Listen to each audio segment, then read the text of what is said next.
గురో తెలివి అంటే నీదే తెలివి గురో, అలివి మాలిన తెలివి. ఆ సంగతి ఇప్పటికి తెలుసుకున్నావా గొట్టం? అందుకేరా నీ బుద్ధి మట్టం. ఈ ఆలినాలు వచ్చాయంటే ఏమనుకున్నావురా? అమెరికాలో ఉండాల్సినాడు. అమెరికానా? అది ఎక్కడ ఉంది గురు, ఎట్టెళ్ళాలా? రేణిగుంటలో రైలు ఎక్కి బిట్రగుంటలో దిగి విమానం ఎక్కితే 3 గంటల ప్రయాణం. అదో పెద్ద ద్వీపం. దీపమా? దీపం కదా సన్నాసే, మన బొబ్బర్లంకలాగా ఓ దీవి. పైనుంచి చూస్తే ఇదిగో మసాలా ఆవడంత కనపడుతుంది. మసాలా ఆవడంతా? అబ్బా గురు, నీకు చాలా విషయాలు తెలుసు గురు. కానేం లాభం రా, అమెరికాలో ర్యాకెట్లో విమానాలు రిపేరింగ్ చేయాల్సిన మన ఊళ్ళో కంపు కనకయ్య గారి సైకిల్ రిపేరింగ్ చేస్తున్నాను. బాధపడకు గురు, నీ అంత గొప్పోడు మన ఊళ్ళో లేడు, నేను ఒప్పుకున్నాను కదా. నిజమే, కానీ ఈ సంగతి మన ఊళ్ళో ఆడగాడిదలకి తెలియదే. అవును, ఆడగాడిదలంటే గుర్తొచ్చింది. ఇంట్లో బత్తాయి పండు లాంటి భార్య ఉండగా గుమ్మడి పండు లాంటి గురమ్మతో నీకు సంబంధం ఏంటి గురు?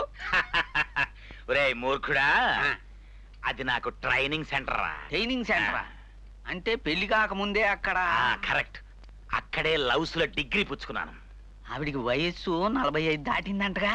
దాటనే వయస్సు ఎంత ఎక్కువైతే అంత ఎక్కువ ఎక్స్పీరియన్స్ ఉంటది. అసలు వయసుకి లవ్స్ కి సంబంధం లేదు. చూడు, చెరుకు ముదురుదైతే మనకెందుకు, మనకు కావాల్సింది బెల్లం, అది కమ్మగా ఉంటే చాలు. కరెక్టే, ఆవిడికి చెవుడు కూడా ఉందంటగా. రే, కోడి గుడ్డిదైతే మనకెందుకురా, మనకు కావాల్సింది పులుసు, అది కమ్మగా ఉంటే చాలు. కరెక్ట్ గా చెప్పావు గురు, ఉండి ఇప్పుడే వస్తాను. ఎక్కడికి రా? ఎక్కడికే అంటే నీ ట్రైనింగ్ సెంటర్ గురించి మీ పెళ్ళానికి చెప్పొస్తాను. అమ్మా, నా దగ్గర అసిస్టెంట్ గా పనిచేస్తూ నా సంసారంలోనే చిచ్చు పెట్టాలని చూస్తావా? మళ్ళీ ఎప్పుడున్నా ఇట్లాంటి తప్పుడు ఆలోచనలు చేసావో బెండు తీసేస్తాను, జాగ్రత్త. అట్లాగే. సైకిల్ అన్ని లేచి లైన్ లో పెట్టా. నమస్కారం అండి. నమస్కారం. చేతిలో పళ్ళు పూలేంటయా, గుడికి వెళ్తున్నావా? ఇలాగ ట్రైనింగ్ సెంటర్ కి వెళ్తున్నాడేమో. గుడికి కాదండి, ఇక్కడికి.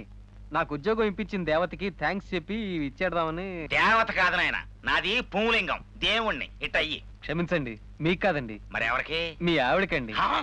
అవునండి, నాకు ఉద్యోగం ఇప్పించింది మీ ఆవిడే కదండి. విశ్వాసం అంటే అది. ఇవ్వబ్బాయి, పెట్టుకుంటాను. ఇవాళ శుక్రవారం కూడా. పరాయి పురుషుడు ఏమిచ్చినా సరే నువ్వు పుచ్చుకోవడానికి లేదు. ఎందుకు? ఏ ఇలా పళ్ళు పూలు పుచ్చుకుంటా అంటావు, రేపు ఏకంగా పూజ చేయించుకుంటానంటావు. అప్పటికి నే పూజ ఎరగనట్టు మీరు పుచ్చుకోండి. కొట్టాం అరిచారంటే అసలు విషయం చెప్పేస్తా. అసలు విషయమా? ఏమిట్రా అది? అదేనమ్మా ట్రైనింగ్ సెంటర్. ట్రైనింగ్ సెంటరా అంటే? అది కుటీర పరిశ్రమలు నేర్పే ఈ స్కూల్. కుటీర పరిశ్రమ అంటే ఒక చోట కూర్చుని చేసుకునే పనులు. ఓహో, అదైతే పెళ్లి కాకముందు నేను నేర్చుకున్నాను. అవును, నాకు నేర్పించిన ఆయన నన్ను ప్రేమించాడు కూడా. ఏమే? పెళ్లి కూడా చేసుకున్నాడు. ఎవడా? ఎదురుగుండానే ఉన్నాడు.